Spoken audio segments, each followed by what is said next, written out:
So our presentation is on Easter eggs.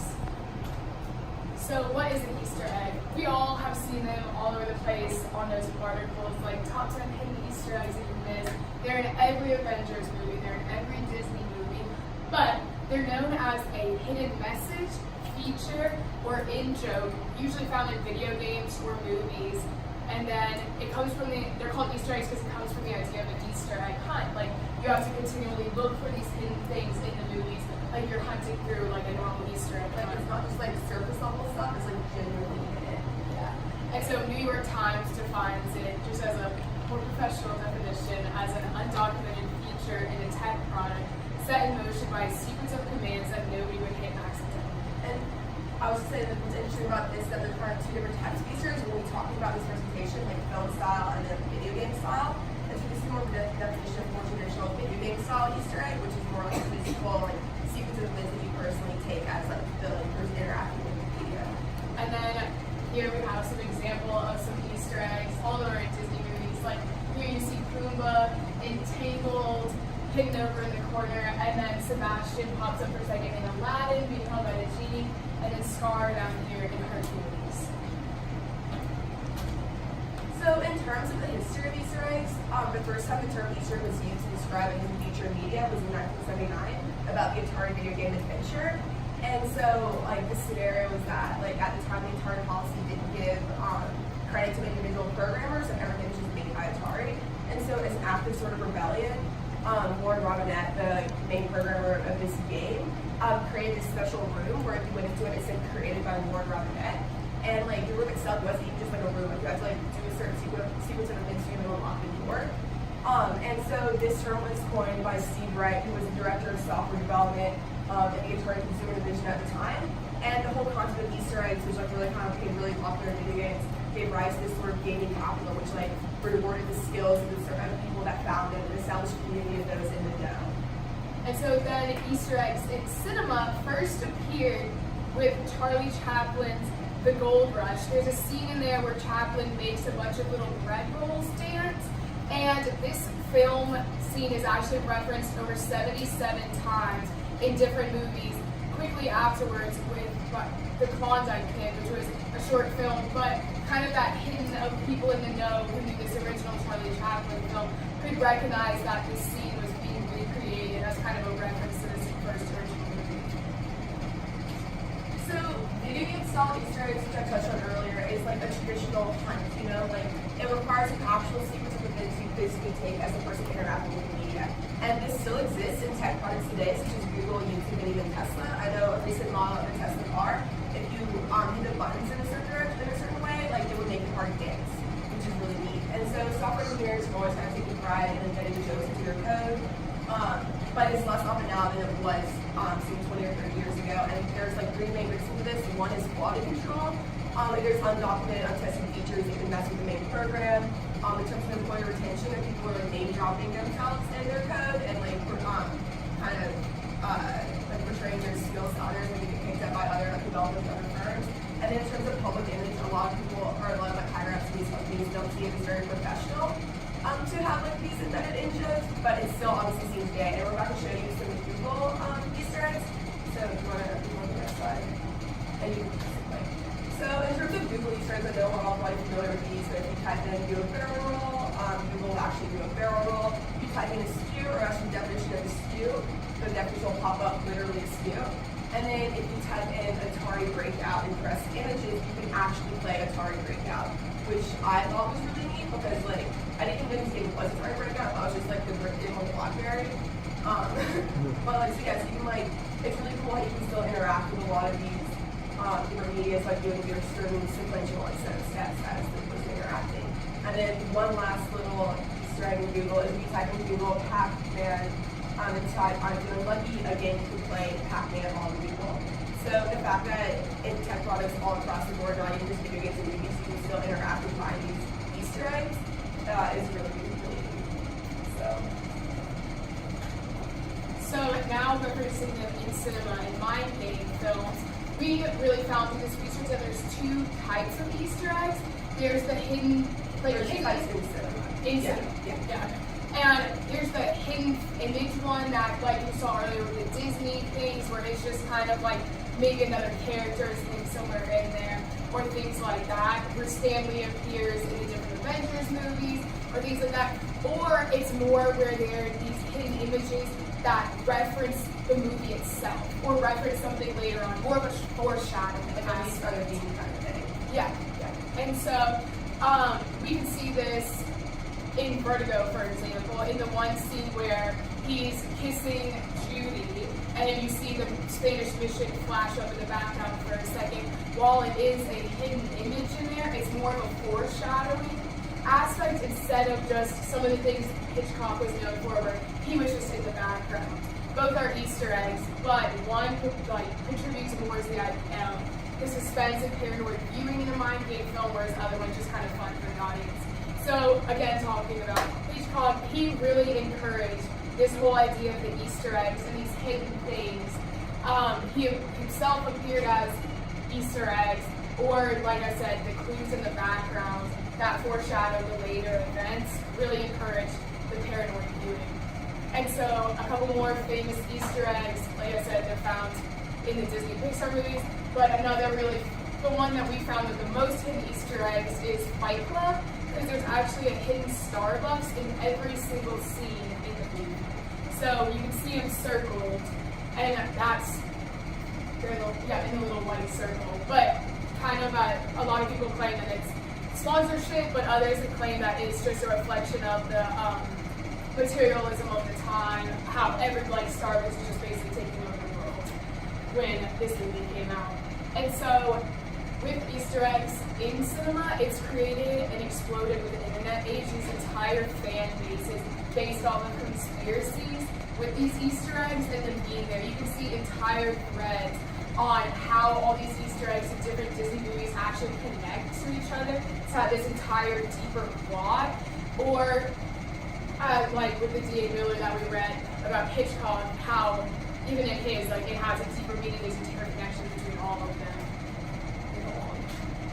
And so another specific example of a mind game film using an Easter egg, this one is Psycho by Hitchcock, so I mentioned him a lot, he's a really good for it. And so how he normally shows up, I think, himself in the movie, this is one of his where he was kind of using the foreshadowing aspect.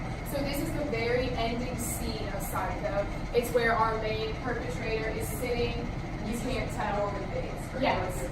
And so he's sitting in a jail cell. They just finished interviewing him, and it's literally fading out in the last 30 seconds or so. And you see for a split second this superimposed image over top of him, because you can see his mouth is closed, but there's teeth.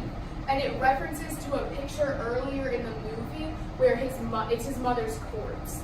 And it's literally superimposed over him because, spoiler, the entire thing is that he's become controlled by his mother's personality, and it's signifying with this image over top that his mother's personality has now had complete control over him, even though she's dead. And this scene is so famous that even in all the remakes, it's included, and it's referenced in a lot of other films with this last image kind of summing it all up and giving away the ending there. And then another one, Memento, without giving away any of it because I know that we're going to watch it. And so throughout the movie, while it's being played, each part of it is being played backwards, there's this entire subplot story in black and white about a man named Sammy Jenkins who accidentally killed his wife because of his own retrograde amnesia. The wife didn't believe that he had it, so she kept asking for insulin shots. He could never remember that he already gave her the insulin shot, gets to it, and insulin ends up dying. So in this scene, we see, it's towards the end of the little subplot, but we see him sitting in like an old folks home or whatever for the amnesia, and for a split second, someone walks in front of him, and it changes to the image of the main character. So, watch closely. You see it? Yeah. So, we'll see if I can replay this. So, right there. Most people, this goes unnoticed. And it's an Easter egg image for a second because in this moment, in the story, they are in the same situation. But Leonard doesn't know it yet because it's kind of, it gives away the ending in a way, and so I'm not going to go into it more. But him sitting in that situation at the same time, the Easter egg kind of foreshadowing what else is going to happen. And so, we feel that the Easter eggs really encourage this paranoid viewing practice because you are continually looking for these images hidden in the background, especially if it's by a director that's known for having these Easter eggs. Everybody's watching closely to be the first one to find the thing in the background to clue them on this subplot. So we feel like we read with the DMO that it encourages the too close viewer because we start hunting the background for things that may not be there. Like, I think a lot of us experienced that with watching Vertigo. We were all looking in the background way too much for things that weren't actually there. And then it also encourages watching the film multiple times so you can go back through and find these hidden things. Alright, so my very favorite thing that I found while doing research for this was like about Bandersnatch. So obviously we know Bandersnatch, there's a lot of the like film style of Easter eggs where it's like you'll see in the background posters that reference like Nosedive or Metalhead or other Black Mirror episodes. But there's also a traditional video game style Easter egg within Bandersnatch. So again, just like to remind y'all that video game styles are like physical sequential actions that you take as a person interacting with the media. And so up here to the right, you'll see this is the list of actions I had to take to find this post-credit scene. And like you'll notice I literally chopped the body 3 times. Like it was like a whole thing. Like it was very simple. But basically, so if you do this certain sequence of events, you can unlock this post-credit scene. And the post-credit scene doesn't seem that special at first, because it's just kind of like that training scene from the beginning where he's like picking which cassette tape to play. But so the cassette tape that we're going to see, it says Bandersnatch demo. But some fans, some people that were really kind of like in the know and knew like, I really don't know how to figure this out, but they saw that the Bandersnatch demo thing wasn't even an actual cassette tape. It was a tape for this ZX Spectrum like computer thing, and then it here's a series of tones that if they put through that like ZX Spectrum emulator and made this QR code, and you look at the QR code, it literally has the weather symbol in it, and if you scan it, it works and it takes you to a website, and this website references a ton of Black Mirror episodes and brings you back to Bandersnatch. It's very very cool, and I'll show you a screen cast in a second. But I can show you. Okay, so we're gonna show you the actual Easter egg. You want to click the next one, and I'm going to point stuff out. So this is the post-credit scene, and again, like I said, he's on the train. It's a lot like that first scene we saw at the beginning where we think which cassette tape for him. So this is Bandersnatch demo, and so he's going to plug it in, and this is to basically the tape, but it's going to be these like weird tone voices. It's like not even music. So like this stuff, and then like some fan that was like, I guess really like well versed in technology, like listened to this and understood what it was and what it meant. And so he knew that these terms like literally like correspond to this QR code and then like made it.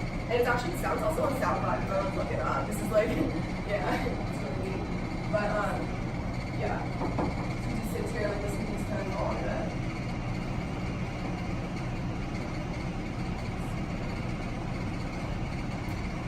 Is that not the sound that plays when you get like every time it tells you to go back and make a different decision? Every time in Bandersnatch when you watch back and you get sent to like that TV screen that's like, oh, choose another thing when you get back in time. Is that not the sound that they play? It sounded like it, but maybe I'm crazy. So anyway, so this is the website the QR code takes you to. And so if you look at it, like I mentioned earlier, it has 9 different little Black Mirror things. You can click on the Bandersnatch and then you can take you actually to the Netflix to play Bandersnatch. You click on Nosedive, which will be next. You can download the game in Nosedive, which like I can personally do, but like that's still an option. And you click on like Metalhead, it can bring you to a page about that, and then there's 6 other pages that reference past Black Mirror episodes, which I thought was very like based on a being of it. But so how closely were you watching our presentation? Because there were Easter eggs hidden on every slide. There was one with QR code. Like there's one really QR one. Yeah, we were getting that, and then I saw that one. this one in there. This one's on the very side. that one's at the top.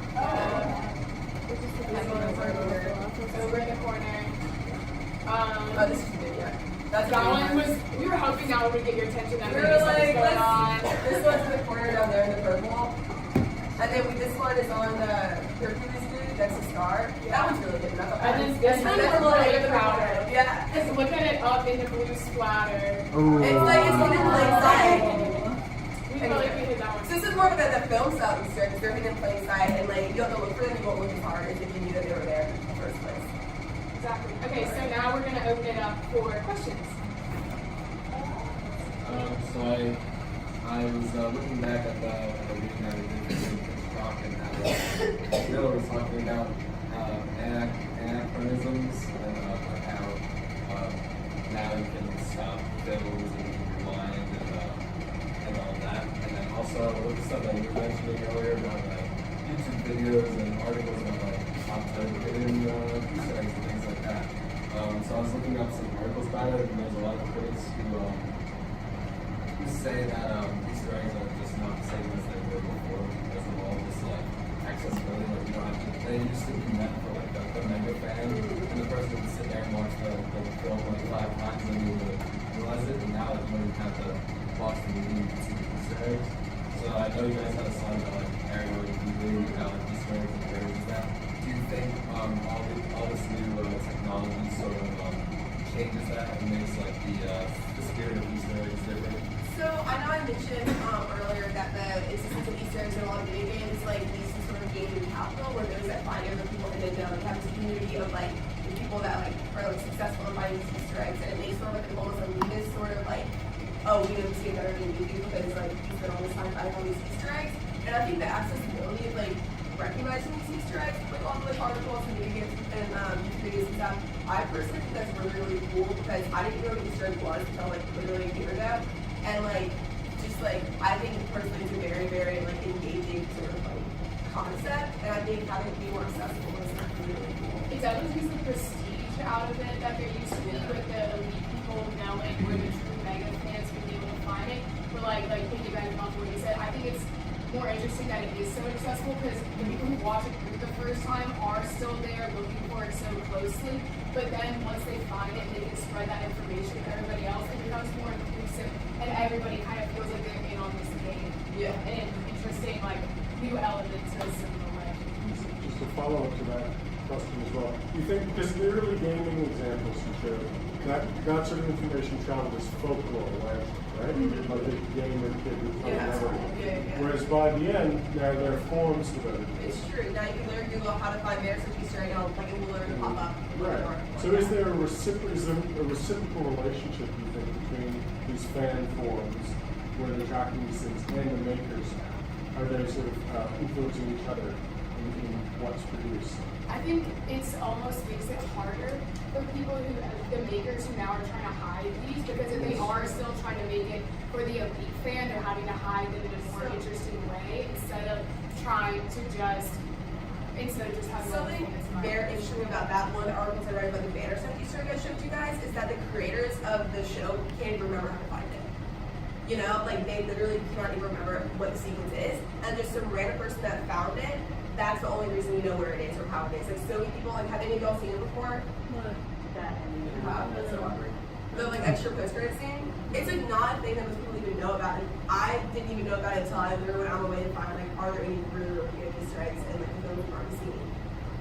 And so Yeah, I think it encourages them to make more, but it also encourages them to make them harder to find. And then also we don't even know to look for them until I feel like you have to actively be like, hey, I wonder if there's an Easter egg in that, and Google is there an Easter egg in that, so you even know to look for it. Does that make sense? And kind of like in that note, like whether versus like the two know if you look for it or not. Sometimes in modern movies, especially see in like the Marvel movie franchise, where Easter eggs have like become like part of the culture, things like post credit scenes. And so what do you guys think about like Easter eggs as like a fan service, the engagement publicity tool versus like something that's used to like hint at like a bigger story? Like there's a recent forum researching where there's like, and you guys mentioned like there's a whole subplot, like there's like side stories, things that add to the artistic like, narrative. Like what do you guys think about the value of the So I think that's really interesting. So I think that kind of reflects the two film style Easter eggs we kind of pointed out. There's like a hidden in joke, there's like a joke for the fan, and there's also the like hidden subplot in there. I think Maggie touched on like really well. So in terms of like value, it depends on I guess what you're looking for. So like I think with the like the things with the Stanley Candy, the post-credit scenes in Marvel that we all know to look for, we all enjoy. That's more I think maybe more for like the casual viewer. Whereas like if you do want to sit down and still reach that like level of like almost the capital like Easter eggs and like almost elitist sort of like, oh well I saw this and that means this and this. So it's like there's different levels for like if it's what you want out of it, you can get out of it. If that makes sense. I also think with that, it's about adding another element to cinema. I feel like nowadays, with everything so readily available to us, we all have an attention span of like 7 seconds long. And so sitting for a 2-hour movie, a lot of people just don't want to do that anymore. They don't find it interesting, or they get lost halfway through. So having these little hidden things to look out for, how it used to encourage a paranoid viewer, I think it's almost now encouraging a more attentive viewer. Yeah. And then having those post-credit scenes, like, keeps people feeding into it. Like, people are now cannot wait for the next Avengers movie, or like rioted because the last one didn't have an end credit. Like, people are expecting it now as part of what keeps it continuing to go. And I think it helps the makers, going back to the question earlier, it encourages makers because they get everybody so drawn into it and now can make more money and stuff out of And it. also, if you think about it, it's like the Manovich article when he talks about how, like, when the internet things are so readily available, it's hard to choose, like, what to use the internet for, that kind of thing. So, like, with all this all the media, everything's so accessible, we have all these streaming sites, we have, like, all these, like websites, and so many, like, there's so much information and so much media we can consume, it can be hard to choose what to spend your time actually consuming. So, I think you're right, the existence of these Easter eggs is almost like a way to draw people into, like, I don't say the fandom, but like the whole like. But yeah, that's a really good. I think it's a very good marketing technique as well as it's something fun. It's a good way to like have the audience actually engage in the media rather than just like passively watching it. Yeah, last question, go ahead. So you guys kind of pointed out that there can be Easter eggs in like other kinds of media. So would you say that it started out primarily in media? Would you say it started out primarily in film? How did it cross over into like music and other things? Like I think it absolutely like started art? out. Like you can say like in old paintings. Like, Yeah. something that background. I think it absolutely started out in video games as an interesting little connection with it, and then I think people found that in cinema, like with the Charlie Channel. I think it originally started out with the Charlie, just honestly the Charlie Channel Yeah. became of course the video games. It was more just the repeated scenes or the funny like, oh, that's from that. But the way it evolved into being these hidden images or actually foreshadowing definitely came from the video games. But Oh, I was just gonna say, I think, yeah, the concept of Easter eggs has existed probably for a really, really long time in all sorts of like art and media and stuff like that. However, it is true, like the term wasn't coined until they came into these video games, it became more interactive. So, once Easter egg was like a term for like hidden features in media, and they were like, people look back and was like, oh, this whole time we've been kind of like engaging these Easter eggs. the concept has been there, it just didn't have a collective name. Yeah. Until All right, thank you very much.